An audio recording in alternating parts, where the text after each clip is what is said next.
নমস্কার সবাইকে। আগের দিন বলেছিলাম একটা জায়গায় যাব, তাড়াতাড়ি বাড়ি গিয়ে রেডি হয়ে নিই। তো আমরা রেডি হয়ে গেছি সেখানে যাওয়ার জন্যে। সব একে একে বাইক নিয়ে বেরোচ্ছে, আর আমরা সবাই বাইকেই যাব। আমরা যাচ্ছি মোট 12 জন। তো চলো এইবার না হয় সব বেরোনো যাক। তো কোথায় যাচ্ছি সেটা বলবো না, গিয়ে সোজাসুজি দেখিয়েই দেব। তো ফাইনালি চলে এলাম আমাদের ডেস্টিনেশনে। আমরা আজকে এসেছি হ্যাপি ভ্যালি পার্কে। তো ভাবছো যে এই তো কিছুক্ষণ আগে এত সেজেছিল না, এখন কিভাবে সাজলো।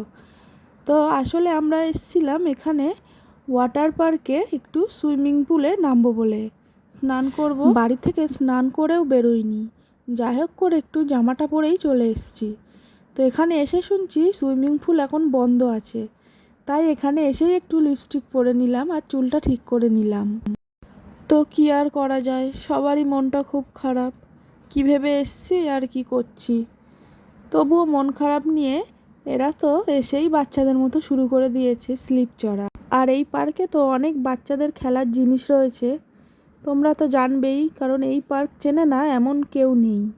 আর আমার তো মনটা একটু বেশিই খারাপ। ছেলেটা বাড়ি রেখে এসেছি যে সুইমিং করব বলে, জলে নামবো, ওকে কে ধরবে, তা সেটাই আর হলো না। এই বোনের ছেলে এসছে, ও কত আনন্দ করছে, ওর সাথে আমার ছেলেটাও একটু আনন্দ করতে পারতো ওকে নিয়ে আসলে। তো চলো এসছি যখন ঘুরে ঘুরে একটু দেখি কি আছে না আছে। তো আসো প্রথমে দেখে নিই এখানে কি আছে। এখানে অ্যাকোয়ারিয়াম আছে আর ভেতরে রঙিন রকমের মাছ আছে।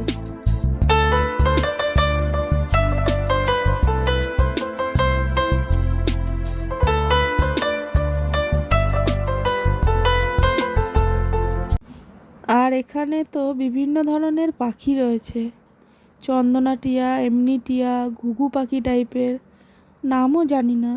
আর পার্কে এসে দোলনা দেখলেই তো কীরকম যেন মনটা বাচ্চাদের মতো হয়ে যায়, শুধু মনে হয় যে একটু দোলনা চাপতে পারলে ভালো হতো। তো চলো বলতে বলতে দোলনায় বসেও পড়েছি, দুই বোন মিলে দোলনা চড়ছি আর সুখ দুঃখের গল্প করছি। আর আমার এই বোনটার অবস্থা দেখো, সুইমিং করতে পারিনি বলে। সুইমিং পুলে নামবো বলে এসেছিলাম ওয়াটার পার্কে, তো সেটা বন্ধ, পারছি না আর নামতে। তাই দুঃখে একজন তো জায়গা থেকে নড়ছেই না, বসেই আছে। সুইমিং পুলে নামবো বলে এসেছিলাম, দেখো সবারই মনটা খারাপ লাগছে, বাড়ি থেকে কেউ স্নান করে আসেনি। তো এখানে চলছে ফটোশ্যুট আর সেলফি। তো এসেই যখন পড়েছি, ইচ্ছা করলো কি একটু ফুচকা খাই, তাই সোজা চলে গেলাম এখানকার ফুচকাওয়ালা কাকুর কাছে।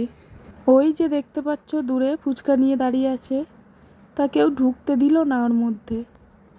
তো যেতে যেতে চোখে পড়লো এই অসাধারণ দৃশ্য। আমার ছোটো বোনটা শেষ অবধি একে পছন্দ করলো, আর এরা দুজন তো এনাকে পছন্দ করলো। আরে কথা বলতে বলতে গলাটা শুকিয়ে গেল। দাঁড়াও দাঁড়াও, একটু কোল্ড ড্রিঙ্কসটা খেয়ে নিই সবাই মিলে।